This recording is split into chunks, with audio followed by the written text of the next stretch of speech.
Doctor Kiran Kumar ರಾಯರ್ YouTube ಚಾನಲ್ಗೆ ಆತ್ಮೀಯ ಸ್ವಾಗತ. ಸ್ನೇಹಿತರೆ, ಇವತ್ತಿನ ಈ ಒಂದು ವಿಡಿಯೋದಲ್ಲಿ ನಾನು ಅತಿಥಿ ಉಪನ್ಯಾಸಕರ ಅಪ್ಲಿಕೇಶನನ್ನು ಯಾವ ರೀತಿಯಾಗಿ ಹಾಕಬೇಕು ಹಾಗೂ ಈ ಅತಿಥಿ ಉಪನ್ಯಾಸಕರ ಹುದ್ದೆಗೆ ಹಾಕುವಂಥ ಅಪ್ಲಿಕೇಶನನ್ನು ಎಡಿಟ್ ಯಾವ ರೀತಿಯಲ್ಲಿ ಮಾಡಬೇಕು ಅನ್ನುವಂತಹ ಅಂಶವನ್ನು ಇಲ್ಲಿ ನಾನು ತಿಳಿಸ್ಕೊಡ್ತಾ ಇದ್ದೀನಿ. ಸ್ನೇಹಿತರೆ, ಇವತ್ತಿನ ದಿನ ಹೊಸ ಅಪ್ಡೇಟನ್ನು ಇದರಲ್ಲಿ ನೀಡಲಾಗಿದೆ.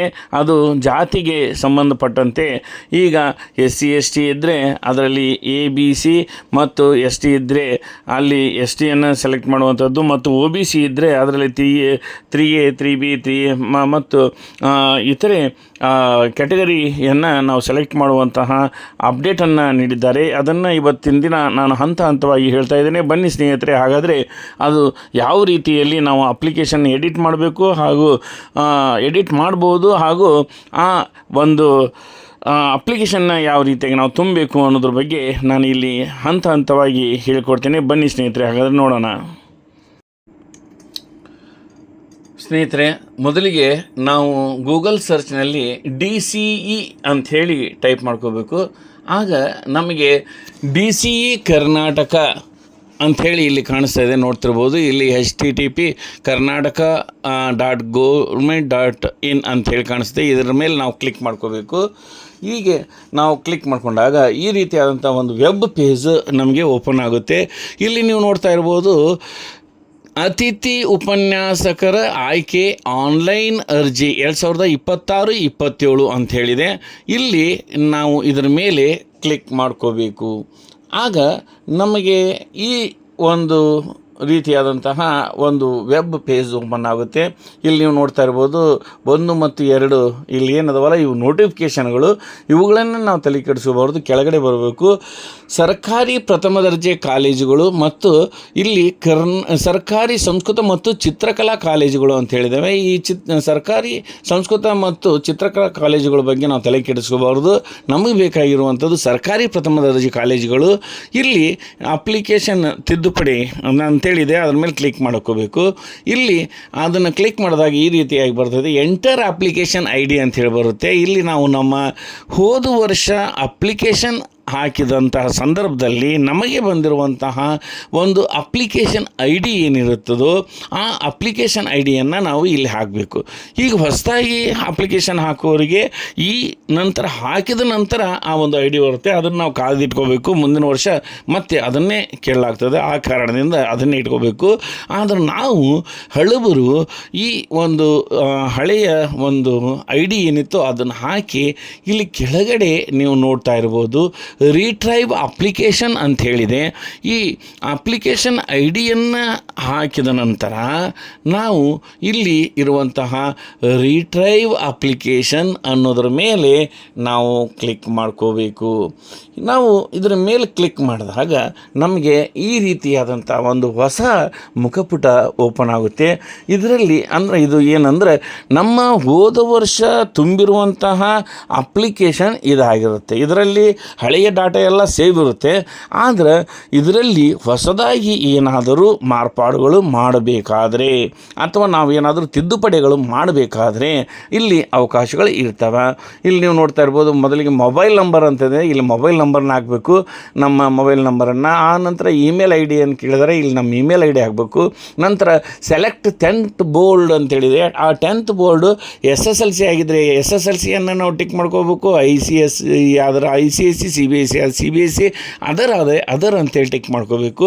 ನಂತರ ರಿಜಿಸ್ಟ್ರೇಷನ್ ನಂಬರ್ನ ಕೇಳ್ತಾರೆ, ರಿಜಿಸ್ಟ್ರೇಷನ್ ನಂಬರ್ನ ಹಾಕೋಬೇಕು. ಅದ್ರ ಕೆಳಗಡೆ ಡೇಟ್ ಆಫ್ ಬರ್ತನ್ನು ಕೇಳಿರ್ತಾರೆ, ಡೇಟ್ ಆಫ್ ಬರ್ತನ್ನು ಹಾಕೋಬೇಕು. ಅದ್ರ ಕೆಳಗೆ ಅಪ್ಲಿಕೆಂಟ್ ನೇಮ್ ಅಂತಿರುತ್ತೆ. ನಮ್ಮ SSLC ಮಾರ್ಕ್ಸ್ ಕಾರ್ಡ್ನಲ್ಲಿ ಯಾವ ರೀತಿಯಾಗಿ ಅಪ್ಲಿಕೆಂಟ್ ನೇಮ್ ಇರುತ್ತೋ ಆ ರೀತಿಯಲ್ಲಿ ನಾವು ಹಾಕೋಬೇಕು. ಆನಂತರ ಆಧಾರ್ ಕಾರ್ಡ್ ಸಂಖ್ಯೆಯನ್ನು ಹಾಕೋಬೇಕು.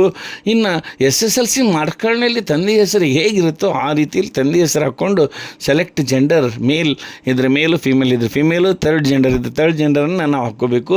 ಇಲ್ಲಿ ಕ್ಯಾಟಗರಿಯನ್ನು ಹೊಸದಾಗಿ ಇಲ್ಲಿ ಇಂಟ್ರೊಡ್ಯೂಸ್ ಮಾಡಿದ್ದಾರೆ, ನೀವು ನೋಡ್ತಾ ಇರ್ಬೋದು. ಇಲ್ಲಿ ಸೆಲೆಕ್ಟ್ ಕ್ಯಾಟಗರಿಯನ್ನು ಓದಿದಾಗ ಜನರಲ್ ಓದಿದಾಗ ಯಾವುದು ಬರೋದಿಲ್ಲ. ಆದರೆ SCಯನ್ನು ಓದಿದಾಗ ABC ಅಂತ ಬರುತ್ತೆ. ನಾವು ಗೆ ಸಂಬಂಧಪಟ್ಟರೆ ಎ, ಬಿಗೆ ಸಂಬಂಧಪಟ್ಟರೆ ಬಿ, ಸಿಗೆ ಸಂಬಂಧಪಟ್ಟ ಸಿ ಹಾಕಬೇಕು. ಎಸ್ ಟಿ ಒಳಗೆ ಎ ಬಿ ಸಿ ಇಲ್ಲ. ಆದರೆ ಒ ಬಿ ಸಿಯನ್ನು ನಾವು ಕ್ಲಿಕ್ ಮಾಡಿದಾಗ ಇಲ್ಲಿ ನೀವು ನೋಡ್ಬೋದು ಕೆಟಗರಿ 1, ಆಮೇಲೆ 2A, 2B, 3A, 3B ಕೇಳ್ತದೆ. ಇಲ್ಲಿ ನಾವು 3B ಯಾವ ಒಂದು ಇದಕ್ಕೆ ಇರ್ತೇವೋ ಅದನ್ನು ನಾವು ಕ್ಲಿಕ್ ಮಾಡ್ಕೋಬೇಕು. ಅದು ನೀಲಿ ಆಕಾರ ಆಗ್ತದೆ. ಇಲ್ಲಿ ಒ ಬಿ ಸಿಯನ್ನು ಸೆಲೆಕ್ಟ್ ಮಾಡಿಕೊಂಡು ಎರಡನ್ನೂ ನಾವು ಸೆಲೆಕ್ಟ್ ಮಾಡ್ಕೋಬೇಕು. ಆನಂತರ ಇಲ್ಲಿ ಕೆಳಗಡೆ ಆರ್ ಯು ಫಿಸಿಕಲ್ ಹ್ಯಾಂಡಿಕ್ಯಾಪ್ಟ್ ಅಂತ ಕೇಳಿದರೆ ನಾವು ಎಸ್ ಆಗಬೇಕು, ನೋ ಆದ್ರೆ ನೋ ಆಗಬೇಕು. ನಾನು ನೋ ಆದ ಕಾರಣ ನೋ ಅಂತೇಳಿ ಸೆಲೆಕ್ಟ್ ಮಾಡಿದ್ದೇನೆ. ಇನ್ನು ಇಲ್ಲಿ ಚೂಸ್ ಇಲ್ಲಿ ನಮ್ಮ ಒಂದು ಹೈದರಾಬಾದ್ ಕರ್ನಾಟಕದವರಾದ್ರೆ ಇಲ್ಲಿ ಕಲ್ಯಾಣ ಕರ್ನಾಟಕ ಅಂತ ಸೆಲೆಕ್ಟ್ ಮಾಡ್ಕೋಬೇಕು. ಆ ಕಲ್ಯಾಣ ಕರ್ನಾಟಕ ಹೊರತುಪಡಿಸಿದವರಾದ್ರೆ ಇಲ್ಲಿ ರೆಸ್ಟ್ ಆಫ್ ಕರ್ನಾಟಕ ಅನ್ನೋದನ್ನು ನಾವು ಟಿಕ್ ಮಾಡ್ಕೋಬೇಕು. ನಾವು ಇಲ್ಲಿ ರೆಸ್ಟ್ ಕರ್ನಾಟಕ ಆದ ಕಾರಣ ನಾವು ಇಲ್ಲಿ ರೆಸ್ಟ್ ಆಫ್ ಕರ್ನಾಟಕ ಅನ್ನೋದನ್ನು ಸೆಲೆಕ್ಟ್ ಮಾಡ್ಕೊಂಡಿದ್ದೀನಿ. ಇನ್ನು ಕೆಳಗಡೆ ನಮ್ಮ ಅಡ್ರೆಸ್ಸನ್ನು ಹಾಕ್ಕೊಂಡಿರಬೇಕು. ನಂತರ ಅದಾದ ನಂತರ ನಾಮಿನಿ ಯಾರನ್ನು ಮಾಡಬೇಕು ಅನ್ನೋದು ಇಲ್ಲಿ ಒಂದು ವಿಚಾರ. ಈಗ ನಾಮಿನಿ ಎದ್ರ ಬಗ್ಗೆ ಅಂದರೆ ಒಂದು ಇಡಿಗಂಟನ್ನು ನೀಡುವಂಥ ಸಂದರ್ಭದಲ್ಲಿ ಮತ್ತು ಇತರೆ ಯಾವುದೋ ಒಂದು ಸವಲತ್ತುಗಳು ನಮ್ಮ ನಂತರ ಯಾರಿಗೂ ಹೋಗಬೇಕಾದ್ರೆ ಅಲ್ಲಿ ನಾಮಿನಿಯನ್ನು ನಿರ್ದೇಶನ ಮಾಡಬೇಕಾಗ್ತದೆ. ಇಲ್ಲಿ ನಾನು ನನ್ನ ಹೆಂಡತಿಯ ಹೆಸರನ್ನು ನಾಮಿನಿ ಮಾಡಿದ್ದೇನೆ. ಹಾಗಾಗಿ ಇಲ್ಲಿ ರಿಲೇಷನ್ ವಿತ್ ನಾಮಿನೀಸ್ ಅಂತಿದೆ. ಇಲ್ಲಿ ದಂಪತಿ ಆಗಿದ್ದರೆ ಅದು ಸಪೋಸ್ ಅಂಥೇಳಿ ಅಲ್ಲಿ ಸೆಲೆಕ್ಟ್ ಮಾಡ್ಕೋಬೇಕು. ಅದು ಆದ ನಂತರ ಆ ಹೆಂಡತಿಯ ಒಂದು ಏನು ವಿಳಾಸ ಇರ್ತದೆ ಆ ವಿಳಾಸವನ್ನು ಇಲ್ಲಿ ಹಾಕ್ಕೋಬೇಕು. ಇದಾದ ನಂತರ ಪರ್ಸೆಂಟೇಜ್ ಕ್ವಾಲಿಫಿಕೇಷನ್ ಇನ್ಫಾರ್ಮೇಷನ್ ಅಂತಿದೆ. ಇಲ್ಲಿ ನಾವು ನಮ್ಮ MA ಕ್ವಾಲಿಫಿಕೇಷನ್ನ ಮೊದಲಿಗೆ ಕೇಳ್ತಾರೆ.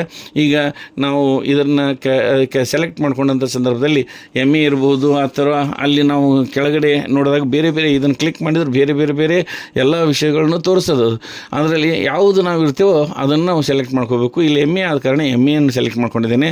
ಇನ್ನು ನಂತರ ಸೆಲೆಕ್ಟ್ ಸಬ್ಜೆಕ್ಟ್ ಅಂತ ಹೇಳಿದಾಗ ನಂದು ಕನ್ನಡ ಆದ ಕಾರಣ ಕನ್ನಡ ಅಂತೇಳಿ ಸೆಲೆಕ್ಟ್ ಮಾಡ್ಕೊಂಡಿದ್ದೇನೆ. ಸ್ಪೆಷಲೈಸೇಷನ್ ಯಾವುದಿರುತ್ತೋ ಅದನ್ನು ನಾವು ಸೆಲೆಕ್ಟ್ ಮಾಡ್ಕೋಬೇಕು. ಕನ್ನಡದಲ್ಲಿ ಕನ್ನಡದವರು ಕನ್ನಡನೇ ಸೆಲೆಕ್ಟ್ ಮಾಡ್ಕೋಬೇಕು. ಅದರೊಳಗೆ ಯಾವುದೇ ರೀತಿಯಾದಂಥ ಸ್ಪೆಷಲೈಸೇಷನ್ ಅಂತೇಳಿ ಇರೋಂಗಿಲ್ಲ, ಕನ್ನಡನೇ ಇರುತ್ತೆ, ಅದನ್ನು ಕನ್ನಡ ಅಂತ ಮಾಡ್ಕೋಬೇಕು.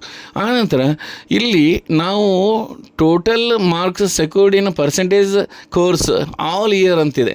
ಇಲ್ಲಿ ನಾವು ಒಟ್ಟು ಏನು ವರ್ಷದಲ್ಲಿ ಎಷ್ಟು ಸೆಮಿಸ್ಟರ್ಗಳಿರ್ತಾವೆ ಆ ಸೆಮಿಸ್ಟರ್ಗಳಲ್ಲಾಗಲಿ ವರ್ಷದಲ್ಲಾಗಲಿ ಪಡ್ಕೊಂಡಿರುವಂಥ ಅಂಕವನ್ನು ನಾವು ಹಾಕ್ಕೋಬೇಕು. ಒಟ್ಟಾರೆ ನಾವು ಗಳಿಸಿರುವಂಥ ಅಂಕಗಳು.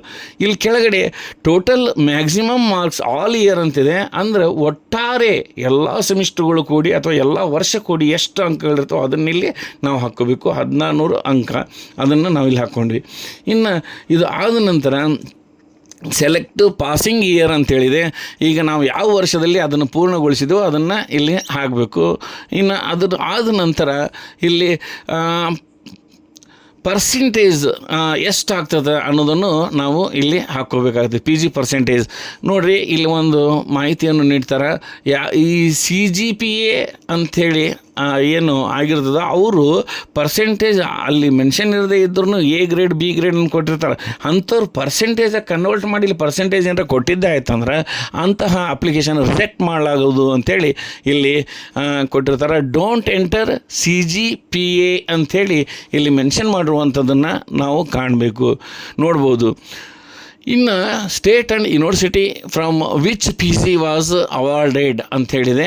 ಯಾವ ಒಂದು ಸ್ಟೇಟಿನಿಂದ ನಾವು ಪಡ್ಕೊಂಡಿವಿ, ಆನಂತರ ಯಾವ ವಿಶ್ವವಿದ್ಯಾಲಯದಿಂದ ಪಡ್ಕೊಂಡಿವಿ ಅನ್ನೋದನ್ನು ಇಲ್ಲಿ ಕೇಳಲಾಗಿದೆ. ಅದನ್ನು ನಾವು ಸ್ಟೇಟ್ ಕರ್ನಾಟಕ ಯೂನಿವರ್ಸಿಟಿಯಿಂದ ನಾವು ಪಡ್ಕೊಂಡಿದ್ದ ಕಾರಣ ಅದನ್ನು ನಾವು ಇಲ್ಲಿ ಮೆನ್ಷನ್ ಮಾಡಿರುವಂಥದ್ದನ್ನು ನಾವು ಕಾಣ್ತೇವೆ.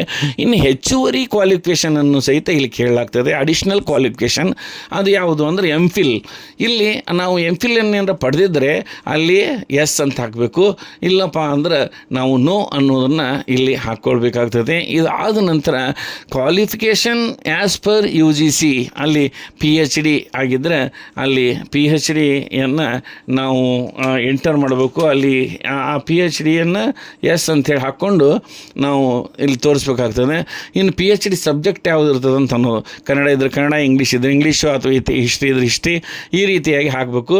ಆನಂತರ ಇಯರ್ ಆಫ್ ಅವಾರ್ಡ್ PhD 2009 ಅಂಥೇಳಿ ನೋಡಿ, ಯಾವ ವರ್ಷ ನಾವು ಅದನ್ನು ಪಡ್ಕೊಂಡೆವು ಅದನ್ನು ನಾವು ಹಾಕಬೇಕಾಗ್ತದೆ.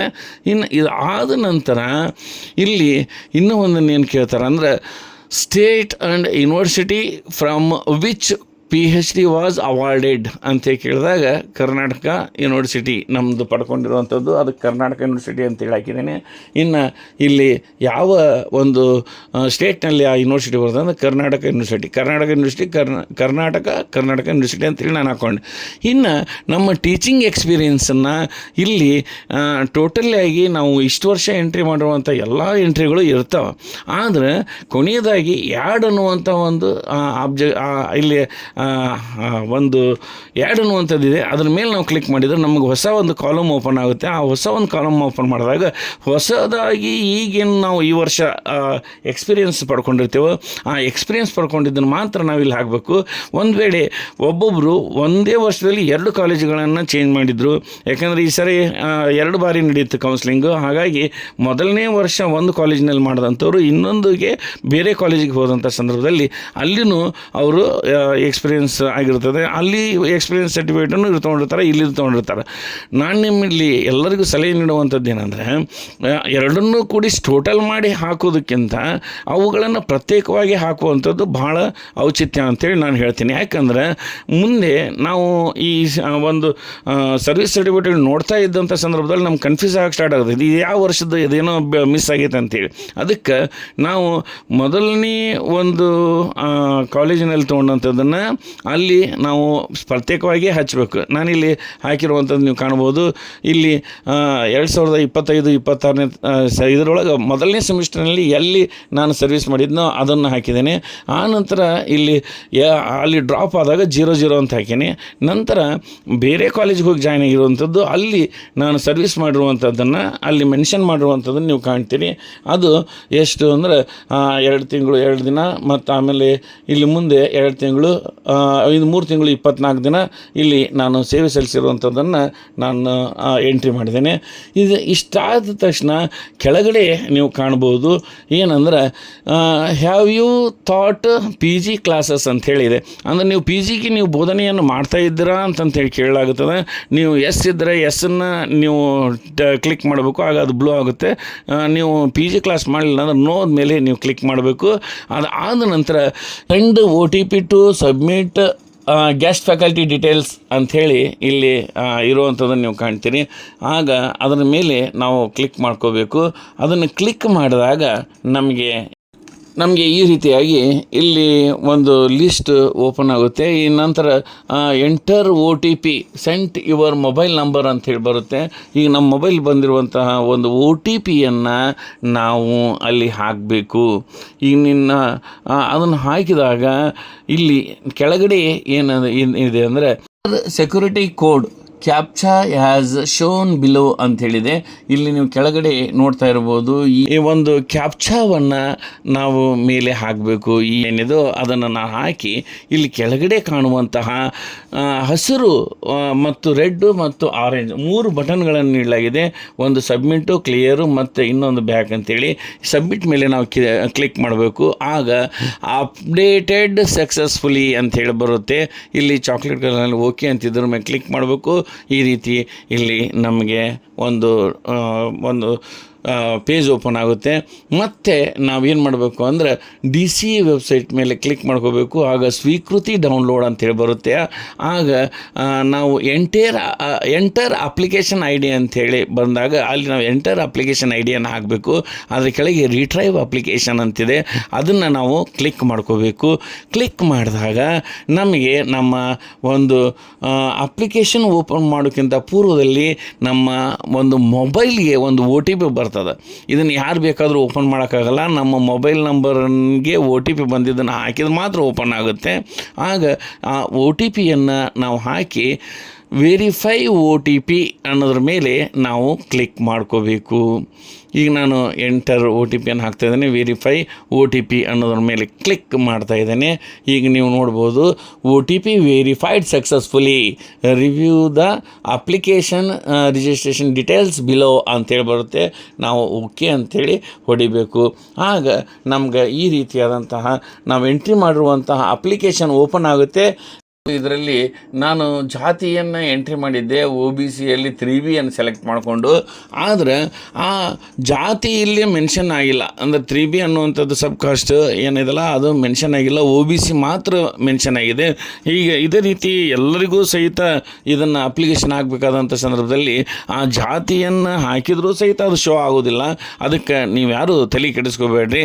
ಯಾಕಂದರೆ ಇಲ್ಲಿ ನಾನು 2-3 ಸಾರಿ ಅದನ್ನು ಪ್ರಯತ್ನ ಮಾಡಿ ನಂತರ ನಾನು ಈ ಒಂದು ವಿಡಿಯೋವನ್ನು ಇಲ್ಲಿ ಮಾಡಿ ಹಾಕ್ತಾ ಇದ್ದೇನೆ. ಹಾಗಾಗಿ ಅಲ್ಲಿ ನಿಮ್ಮ ಒಂದು ಜಾತಿ ಮತ್ತು ಉಪಜಾತಿಯನ್ನು ತೋರಿಸದೇ ಇದ್ರೂ ಯಾವುದೇ ಚಿಂತೆ ಇಲ್ಲ. OBC ಆದರೂ OBC ಅಂತ ಬಂದಿರುತ್ತೆ, SC ST ಆದರೂ SC ST ಅಂತ ಬಂದಿರುತ್ತೆ.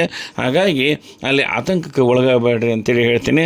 ಇಲ್ಲಿ ಉಳಿದ ಎಲ್ಲ ಮಾಹಿತಿಗಳು ಸರಿಯಾಗದವಿಲ್ಲ ಅಂತೇಳಿ ನೋಡಿಕೊಂಡು ಕೊನೆಗೆ ಇಲ್ಲಿ ಹಸಿರು ಬಟನ್ನಲ್ಲಿ ಇರುವಂಥ ಪ್ರಿಂಟನ್ನು ನೀವು ಒತ್ತಬೇಕು. ಆಗ ಆ ಪ್ರಿಂಟ್ ಅಪ್ಲಿಕೇಶನ್ ಪ್ರಿಂಟ್ ಆಗುತ್ತೆ ಅಂಥೇಳಿ ಇಲ್ಲಿ ಹೇಳ್ತೀನಿ.